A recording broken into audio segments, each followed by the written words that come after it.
Oke, bismillahirrahmanirrahim. Assalamualaikum warahmatullahi wabarakatuh. Halo, kawan-kawan sebelah berada kembali lagi bersama Bang Aril. Bakia gitu ya. Semoga kita selalu dalam keadaan baik dan kebaikan selalu menyertai semua. Amin ya rabbal alamin. Oke, kawan, alhamdulillah kembali lagi berkesempatan untuk berbagi soal disertai pembahasan lengkap untuk kita persiapkan diri menghadapi seleksi ASN P3K tahun 2024 yang semakin hari semakin dekat saja gitu kawan-kawan. Kalau kita gunakan waktu yang ada ini, waktu yang tersisa ini untuk bersantai ria, tentunya ini akan menjadi suatu kerugian yang nyata untuk kita semua kawan-kawan ya. Karena itu mari kita gunakan waktu yang ada ini, waktu yang tersisa untuk berbanyak baca dan juga banyak doa. Personally, alhamdulillah Wakil sudah masuk di part 3 kawan-kawan untuk seleksi ASN P3K 2024 ini. Pada kesempatan kali ini Wakil akan fokus di soal kompetensi manajerial. Mohon maaf ketinggalan kompetensi manajerial nanti ya. Untuk indikator integritas dan orientasi pada hasil nih kawan-kawan ya.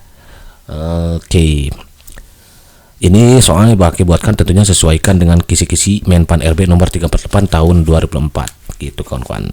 Oke, kita simak dulu nih. Sebagai diketahui bahwa di Kemenpan RB nomor 348 tahun 2024 tentang mekanisme seleksi pegawai pemerintah dengan perjanjian kerja untuk jabatan fungsional guru. Nih, ada di sana itu ada kisi-kisi kawan-kawan bahwa untuk atau materi kompetensi manajerial itu bertujuan untuk menilai komitmen, kemampuan dan perilaku individu dalam berorganisasi yang dapat diamati dan diukur meliputi kompetensi integritas, kerjasama, komunikasi, orientasi hasil, pelayanan publik, pengembangan diri dan orang lain, mengolah perubahan dan pengambilan keputusan gitu. Namun pada kesempatan ini Maki akan fokus di soal integritas ya. Tapi mohon maaf nanti karena ini soalnya masih pemanasan gitu kan ya. Tapi kalau sudah banyak peminatnya Maki akan rinci gitu kan ya. Karena soal nomor 1 itu berkaitan dengan integritas, nomor 2 itu berkaitan dengan orientasi pada hasil. Jadi di sana nanti pembahasannya Maki tidak langsung disebutkan bahwa mana integritas mana orientasi. Namun insya Allah nanti di next time ketika nanti kawan-kawan sudah membludak gitu kan ya, Maki akan coba sebutkan gitu kan ya. Dan barangkali ada yang mau diskusikan silakan tinggalkan pesan di kolom komentar. Kalau ada yang mengganti Maki akan bahas satu persatu gitu ya. Baik, terus lagi lanjut di kopi gitu kan ya. Masalah namun apa saja bijau butuh susu tidak selalu hidup masalah dengan semua jadi sebaik push solution biar apa? Iya betul, biar sih gitu kan ya. Soalnya kayak gini kita jorong ya. Anda adalah seorang pegawai yang sudah lama mengabdi di suatu instansi. Selain Anda berdedikasi tinggi, Anda juga merupakan seorang pegawai yang berprestasi dan cukup dekat dengan atasan, juga para pegawai lainnya. Idola bersiah ini. Satu hari Anda dipanggil oleh atasan Anda, ia memberitahukan bahwa ia hendak memindahkan Anda ke cabang yang sama sekali tidak pernah Anda kunjungi dan bisa dikatakan termasuk daerah pelosok. Sikap Anda adalah bla bla bla. A. Bersedia dipindah tanpa membantah karena itu sudah menjadi sumpah saya untuk bersedia di pekerjaan saja. B. Menolak dengan halus dan mengusulkan agar rekan kerja yang lain saja. C. Mencari alasan karena dekat dengan atasan sehingga Anda bisa menegosiasi. D. Menerima keputusan tersebut karena itu perintah atasan meski agak sedikit terpaksa gitu. E. Bersedia dipindah tanpa membantah agar atasan semakin sayang dan dekat dengan Anda. Gitu kan ya. Jadi ceritanya Anda adalah seorang pegawai. Jadi ceritanya gitu kan kawan dia. Tiba-tiba Anda dipanggil oleh atasan dan memberitahu ya. Jadi si atasan itu memberitahukan bahwa Anda akan dipindah tugaskan ke suatu pelosok. Tugas kita bagaimana? Bersedia dipindah tanpa membantah. Nah ini bagus nih. Itu sudah karena itu sudah menjadi sumpah saya untuk bersedia ditempatkan di mana saja. Nah ini kawan-kawan ya sebagai ASN nanti jangan mau minta pindah. Karena kawan-kawan ada sumpah nanti gitu ya. Bersedia ditempatkan di mana saja gitu ya. Nah berarti ini kemungkinan benar ya. Menolak dan halus dan mengusulkan agar rekan kerja yang lain. Menolak dan halus mengusulkan kerja yang lain. Wah ini cari tumbal gitu ini dia wrong ya, kurang tepat. Mencari alasan karena dekat dengan atasan. Mentang-mentang dekat dengan atasan kita bisa negosiasi, ini wrong. Gak boleh mempergunakan kedekatan gitu kan ya. Jadi sekalipun kita dekat ya tetap kita harus taat pimpinan dan tidak boleh menggunakan kekuasaan kedekatan semena-mena. Menerima keputusan tersebut karena itu perintah atasan mesti agak sedikit jadi ada kalimat negatifnya agak meski, ada kata meski agak sedikit terpaksa. Hati-hati kawan-kawan ya. Nanti soalnya ada banyak kan misalkan di depannya positif ternyata di ujungnya ada kata negatif, berarti itu wrong. Bersedia dipindah tanpa membantah karena atasan semakin sayang. Nah ini juga kan ini bagus nih, bersedia dipindah tanpa membantah. Tapi ini ada semakin sayang, ada harapan dan dekat dengan Anda. Ini kurang tepat. Jadi kalau begitu jawaban yang lebih tepat adalah gitu kan. Hidup-hidup izin mantap. Jadi bersedia tanpa berpindah tanpa membantah, karena itu sudah menjadi sumpah saya untuk bersedia ritual saja ya, sumpah kawan-kawan gitu ya, nanti bukan sumpah ya gitu ya. Sorry, just kidding ya. Begitu kawan. Ya, next one number 2. Di sini sudah sedikit semua masalah, namun apa masalahnya video jauh butuh seru gitu ya. Selalu lebih masalah yang semua disebut solution. Biar apa? Iya betul, biar sih gitu kan ya. Soalnya kayak gini kita barunya. Menjelang akhir pekan tiba, Anda mempunyai suatu pekerjaan yang tak habis-habisnya. Kadang gitu begitu ya. Dan harus diselesaikan tepat waktunya. Di satu sisi, istri Anda meminta Anda agar pada akhir pekan tersebut dapat mengantarkan acara anaknya di sekolah berlibur ke suatu tempat.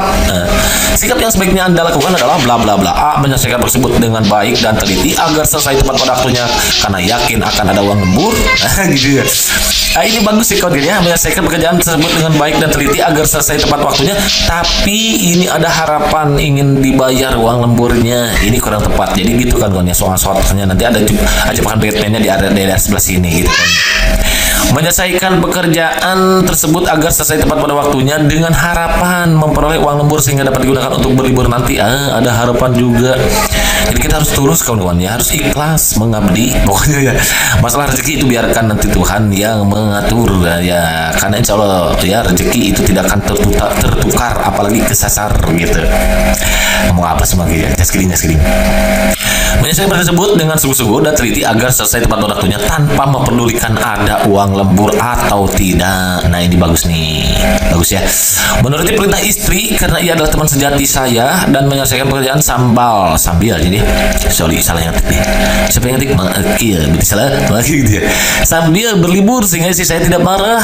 Ini bagus kawan-kawan ya. Jadi kita bekerja sambil berlibur, tapi di sini ada harapan juga nih, tidak marah gitu kan ya.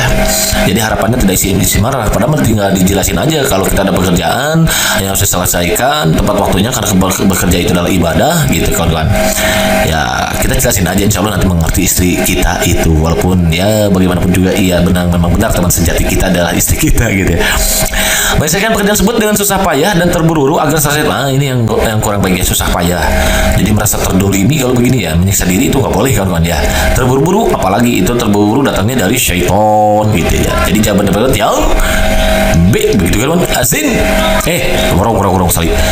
Ini kan ada harapan salah. Yang C begitu kan ya. Asin. Hidup izin mantap. Jadi menyelesaikan pekerjaan tersebut dengan sungguh-sungguh dan teliti agar selesai tepat waktunya tanpa memperdulikan ada uang lembur atau tidak. Jadi kita nggak usah berharap ada uang lembur kawan-kawan ya. Meskipun kerja kita di luar jam kerjakan aja. Karena itu adalah bagian dari ibadah gitu kan kawan. Biarkan rezeki itu Tuhan yang mengatur, karena yang namanya rezeki tidak akan tertukar apalagi kesasar kata mak kita dulu ya. Oke, next soal number 3.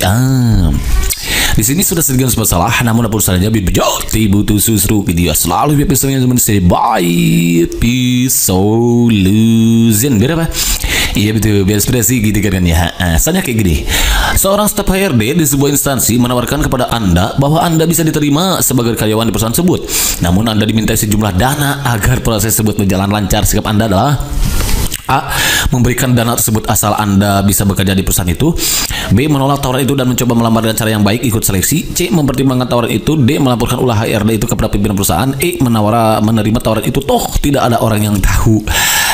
Orang tidak tahu, tapi Tuhan Maha Kuasa Allah SWT itu tahu kawan-kawan ya. Apalagi kalau kita bekerja hasil nyogok, maka nanti gajinya nggak berkah. Kenapa? Gajinya juga nanti tidak halal kawan-kawan ya. Jadi agar kawan-kawan ini jadi ASN P3K nih nyogok, itu nggak boleh kawan-kawan ya. Lebih baik uang yang ada pakai nyogok itu pakai modal aja ya. Pakai modal biar nanti kawan-kawan jadi punya bikin modul misalkan ya. Jadi modul nanti kawan-kawan akan punya model gitu ya. Kalau sudah punya modal dan modul, nanti kawan-kawan jangan pakai yang lain ya, bahaya gitu ya. Oke, itu saja sedikit ya. Karena di sini yang cetak tebal itu adalah yang B, maka jawabannya yang 4 yang B kawan-kawan ya. Jadi memberikan dana tersebut asal Anda bekerja ini nggak berkah. Mempertimbangkan tawaran itu nggak usah dipertimbangkan, kalau ini harus nyogok udah jelas. Melaporkan ulah HRD itu kepada pimpinan, ini cari masalah. Yang paling tepat itu ya udah menolak tawaran itu dan mencoba lamaran dengan cara yang baik, ikut seleksi aja ya. Kita minta sama Tuhan Allah SWT. Kita tidak punya siapa-siapa di dunia ini, tapi kita punya Allah kawan-kawan yang akan selalu ada di dalam diri kita. Allah tidak akan meninggalkan kita gitu kawan-kawan ya. Oke, next number 4. Sebuah organisasi sedang mengalami permasalahan internal seputar manajemen keuangan, kerugian atau defisit yang cukup besar. Pendapat saya terhadap kondisi ini adalah bla bla bla. A. Saya akan menjaga kerahasiaan permasalahan yang terjadi dan tidak ingin ikut campur ke masalah keuangan. B. Seharusnya pimpinan puncak dapat menindak tegas yang terlibat dalam masalah ini. C. Tidak mempersoalkan masalah tersebut karena bukan bagian tugas saya. D. Pastikan bahwa kepala keuangan bertanggung jawab penuh terhadap masalah ini. E. Perlu menjelaskan permasalahan kondisi keuangan perusahaan kepada seluruh jajaran organisasi agar dapat mengelola segala karena yang dicetak tebal adalah yang A, maka jawabannya Ustaz yang A. Gini enak ya kalau gini ya. Jadi saya akan menjaga kerahasiaan ini rahasia besar gitu yang terjadi dan tidak ingin ikut campur masalah keuangan. Gak usah ikut campur karena bukan masalah kita. Ini kan masalahnya internal. Jadi harus dijaga. Kalau internal itu berarti keamanan, kerahasiaan ini sifatnya ya. Seharusnya pimpinan ini menyalahkan orang. Pimpinan dia tidak mempersoalkan masalah tersebut karena bukan bagian saya. Tapi ini yang lebih tegas karena pastikan bahwa kepala keuangan bertanggung jawab. Apalagi menyalahkan orang, dia perlu menjelaskan permasalahan kondisi keuangan kepada seluruh jajaran organisasi agar dapat mengevaluasi. Ini nggak usah, kan internal. Gitu. Oke, next. Pada saat Anda sedang mengerjakan sebuah pekerjaan penting, tiba-tiba Anda menemukan sebuah kejanggalan pada sistem informasi yang Anda gunakan dan bisa berakibat bocornya data perusahaan ke publik. Bagaimana sikap kita saat ini? Sikap Anda itu ya, sikap Anda ini bukan ya. A. Menyuruh semua rekan kerja untuk menghentikan penggunaan sistem itu. B. Saat itu juga Anda menghentikan sistem kerja itu. C. Melaporkan kepada atasan apakah harus menghentikan penggunaan sistem itu. D. Menyelesaikan pekerjaan penting tersebut dahulu, lalu kemudian menghentikan penggunaan sistem itu. Menyelesaikan pekerjaan penting tersebut lebih dahulu, kemudian laporkan ke atasan tentang masalah pada sistem itu. Nah, dalam kasus seperti ini, kawan-kawan, kalau kita menemukan ya kita harus segera lapor ke atasan ya. Lagian di sini yang cetak cuma juga yang C ya.